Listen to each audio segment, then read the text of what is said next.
7 मुस्लिम रहनुमा जो पाकिस्तान बनने के मुखालिफ थे, जिनके बच्चे पाकिस्तान पर हुक्मरानी करते आए हैं। अस्सलामुअलैकुम नाजरीन, आज की वीडियो में मैं आपको इन चंद नामवर मुस्लिम रहनुमाओं के बारे में बताने वाला हूं, जो खुद तो क़याम पाकिस्तान के सख्त मुखालिफ थे, लेकिन इनकी औलादें पाकिस्तान पर कई बरस से हुक्मरानी कर रही हैं और इनमें से कई तो ऐसे भी हैं जो साल साल से वफाकी वजारतों के मजे लूट रहे हैं। कई तो सदर पाकिस्तान के उम्मीदवार भी थे। वीडियो शुरू होने से पहले हर बार की तरह रिक्वेस्ट है कि जल्दी से हमारे चैनल को सब्सक्राइब करके बेल आइकन का बटन दबा करके ऑल पर कर दें, ताकि हमारी हर वीडियो आप तक बर वक्त पहुंच सके। तो दोस्तों, आज से तकरीबन 76 साल पहले हमें आज़ादी की नेमत मिली। इस नेमत को हासिल करने में लाखों मुसलमानों ने अपना खून निछावर किया है, जो कि कभी भी भुलाया नहीं जा सकता। जब कायद-ए-आज़म मोहम्मद अली जिन्ना अपनी अनथक मेहनत से तहरीक पाकिस्तान चला रहे थे, तो इस वक्त कुछ मुसलमान रहनुमा पाकिस्तान बनने के सख्त मुखालिफ थे। नंबर 1,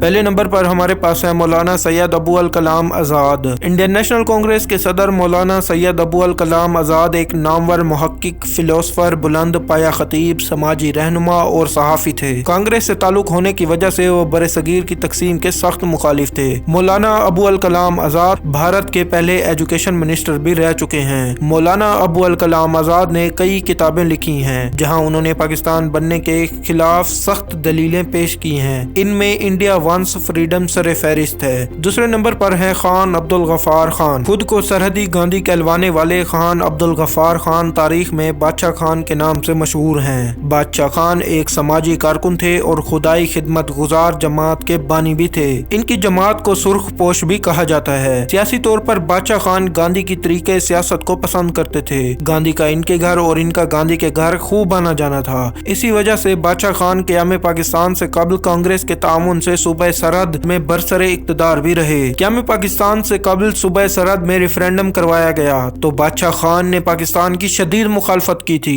याद रहे कि अवामी नेशनल पार्टी के बानी असफंदयार वली बादशाह खान के पोते हैं और वो कई बार पाकिस्तान के सूबे सरहद में हुकूमत कर चुके हैं। तीसरे नंबर पर है सैयद अताउल्लाह शाह बुखारी। सैयद अताउल्लाह शाह बुखारी का आज से तकरीबन 93 साल पहले हिंदुस्तान में मजलिस एहरारुल इस्लाम नामी दीनी और सियासी जमात में बड़ा अहम किरदार था। मजलिस एहरारुल इस्लाम के बानी सैयद अताउल्लाह शाह बुखारी एक तरफ तो अंग्रेजों के हरीफ थे, लेकिन इसके साथ साथ वो हिंदुस्तान के टूटने के सख्त मुखालिफ थे। इसीलिए वो हमेशा ऑल इंडिया मुस्लिम लीग की क़यादत से अपना अलग थलग मौक़िफ़ रखते थे। सैयद अताउल्लाह शाह बुखारी एक तरफ तो इल्लामा इकबाल के जबरदस्त हमायती थे, तो दूसरी तरफ कायद-ए-आज़म मोहम्मद अली जिन्ना की सख्त तरीन मुखालफत भी किया करते थे। यही वजह थी कि इल्लामा इकबाल की वफात पर उन्होंने फरमाया था कि इकबाल को ना तो कौम समझ सकी और ना ही अंग्रेज। अगर कौम इकबाल को समझ सकती तो आज गुलाम न होती, और अगर अंग्रेज इकबाल को समझ जाता तो इकबाल बिस्तरे मर्ग पर न मरता, बल्कि तख्तेदार पर लटका दिया जाता।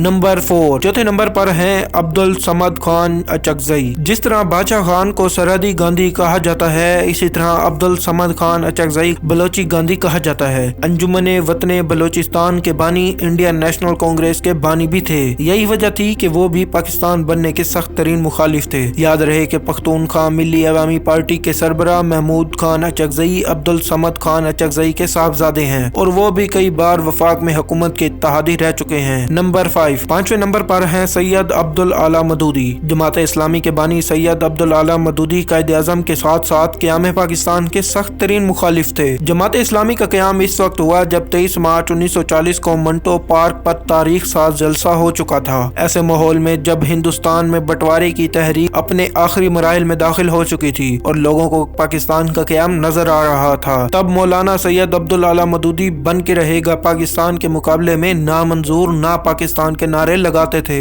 आज से चंद साल पहले जब मौलाना मदूदी के बेटे से सवाल किया गया कि आप तो क़याम पाकिस्तान के सबसे बड़े मुखालिफ थे, तो हिजरत करके पाकिस्तान क्यों आए, तो इनका जवाब हैरान कुन था। इनका कहना था कि हम कभी भी पाकिस्तान आना नहीं चाहते थे, लेकिन तब हालात ऐसे बना दिए गए कि हमें मजबूरन पाकिस्तान आना पड़ा। नंबर 6, छठे नंबर पर है नवाबजादा नसरुल्लाह खान। बाबा जमहूरियत और अपोजिशन सियासत के सरकर्दा लीडर नवाबजादा नसरुल्लाह खान के बारे में शायद कम लोग ही जानते हैं कि वो भी पाकिस्तान बनने के सख्त तरीन मुखालिफ थे। तहरीक पाकिस्तान के वक्त नवाब साहब नौजवान थे और सियासत में कदम जमा चुके थे। याद रहे कि नवाब साहब सैयद अताउल्लाह शाह बुखारी के पैरोकार थे और मजलिस एहरारुल इस्लाम का हिस्सा भी थे। 7वें नंबर पर है मुफ्ती महमूद रहमान, साबिक वजीर अला सूबह सरहद मुफ्ती महमूद रहमान का ताल्लुक मकतबा देवबंद से था। मुफ्ती महमूद का शुमार भी इन लोगों में किया जाता है जो पाकिस्तान की सख्त तरीन मुखालफत किया करते थे। कहा जाता है कि जब पाकिस्तान बन गया तो मुफ्ती महमूद रहमान ने कहा था कि शुक्र है